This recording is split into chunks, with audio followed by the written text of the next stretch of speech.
देखिए, शिवसेना ये बार बार रंग बदल रही है। एक तो सत्ता के लिए रंग बदला, बाद में अपने वादे भूल गए।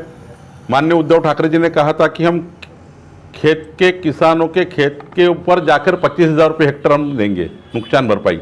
ये सरकार अजित पवार जी के कहने पे चलती है, शरद पवार जी के कहने पे चलती है, और ये सरकार में इसलिए निर्णय नहीं होते कि किसको श्रेय जाएगा, इसलिए जनता की हाल हो रही है। सभी सेक्टर पे हाल खराब है। संजय गांधी के पैसे बंद है, रेशन पे अनाज नहीं मिल रहा है, बिजली का बिल माफ नहीं हो रहा है। आप ऊर्जा मंत्री रह चुके हैं, आपको नहीं लगता सर कि इन्होंने लाइट बिल माफ करना चाहिए था 3 महीने?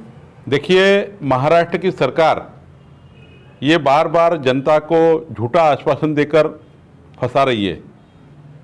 कोई भी व्यक्ति या नागरिक सरकार के पास नहीं गया था कि हमारा बिजली बिल माफ करो।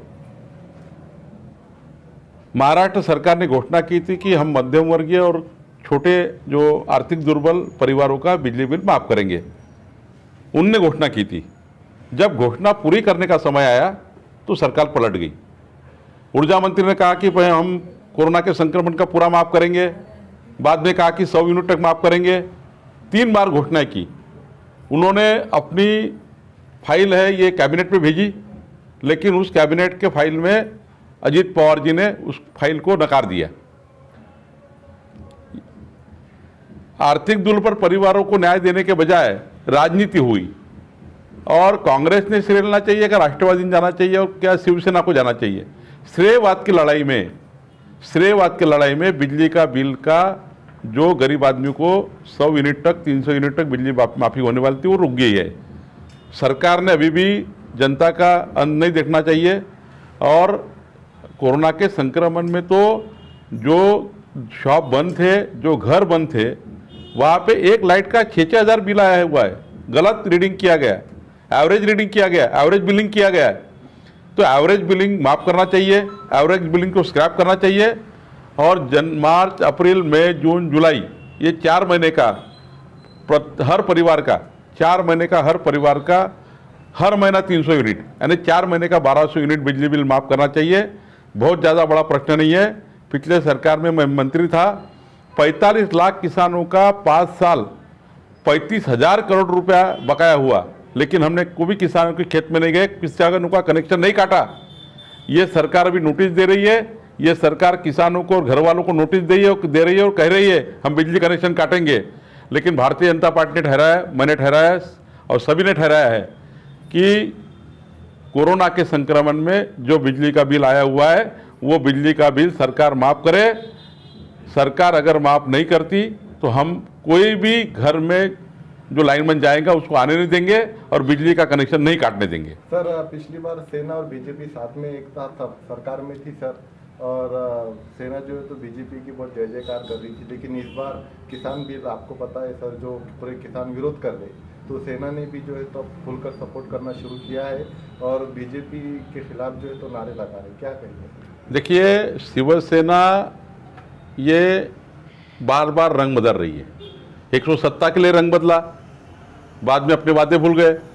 माननीय उद्धव ठाकरे जी ने कहा था कि हम खेत के किसानों के खेत के ऊपर जाकर 25,000 रुपये हेक्टेयर हम देंगे नुकसान भरपाई।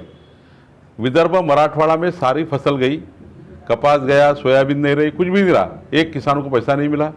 अब बिजली का बिल के बारे में ऐसा ही कर रहे हैं। हर कोई भी किसानों की आपत्ति में, कोई भी कोरोना के संक्रमण की आपत्ति में, बिजली बिल की आपत्ति में, कोई भी काम में सरकार अपना कदम आगे नहीं लेके जा रही है।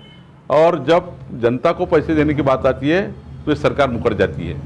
ये सरकार अजित पवार जी के कहने पे चलती है, शरद पवार जी के कहने पे चलती है, और ये सरकार में इसलिए निर्णय नहीं होते कि किसको श्रेय जाएगा, इसलिए जनता की हाल हो रही है। सभी सेक्टर पे हाल खराब है। संजय गांधी के पैसे बंद है, रेशन पे अनाज नहीं मिल रहा है, बिजली का बिल माफ नहीं हो रहा है, किसानों को नुकसान भरपाई नहीं मिल रही है, जलयुक्त शिवार योजना बंद कर दी गई है, इरिगेशन के सारे प्रोजेक्ट बंद है, रोड के सारे प्रोजेक्ट बंद है। जो भी आपको रास्ते चालू दिख रहे हैं ये नितिन गडकरी साहब के और केंद्र सरकार के रास्ते के काम चालू है। बाकी महाराष्ट्र सरकार पूरी बंद पड़ी हुई है। सर, बहुत जल्द औरंगाबाद में महानगर पालिका के इलेक्शन होने वाले हैं, लेकिन हर बार हम देखते हैं कि इलेक्शन जैसी करीब आता है औरंगाबाद और संभाजी नगर का मुद्दा उसके सामने आता है, लेकिन विकास की तरफ अभी तक किसी पार्टी ने ध्यान नहीं दिए। तो सर आप किस तरीके से इस बार इलेक्शन को देखते हैं? मैं आपको बहुत जवाबदारी से कहता हूँ कि औरंगाबाद संभाजी नगर को जिस प्रकार से 5 साल देवेंद्र फडणवीस जी की सरकार में मिला है, पिछले 25 साल में नहीं मिला। आप रिकॉर्ड देख लीजिए, माहिती के अधिकार में लीजिए, जितना पैसा औरंगाबाद शहर को 5 साल में आया और पिछले 25 साल का प्लस कर लीजिए, माहिती अधिकार में आपको दिखेगा 10 टाइम ज़्यादा डेवलपमेंट के फंड्स देवेंद्र फडणवीस जी की सरकार ने औरंगाबाद को दिए थे, 25 साल की सरकार ने नहीं दिए। आप पूरा माहिती अधिकार में लेकर आप बात करें तो 25 सालों से ज़्यादा विकास इस 5 सालों में हुआ है। खबरें देखनी हो तो औरंगाबाद अपडेट्स। अब होगी हर खबर अपडेट, क्योंकि आप देख रहे हैं औरंगाबाद का number 1 YouTube news channel Aurangabad updates. Aurangabad का अपना YouTube न्यूज चैनल।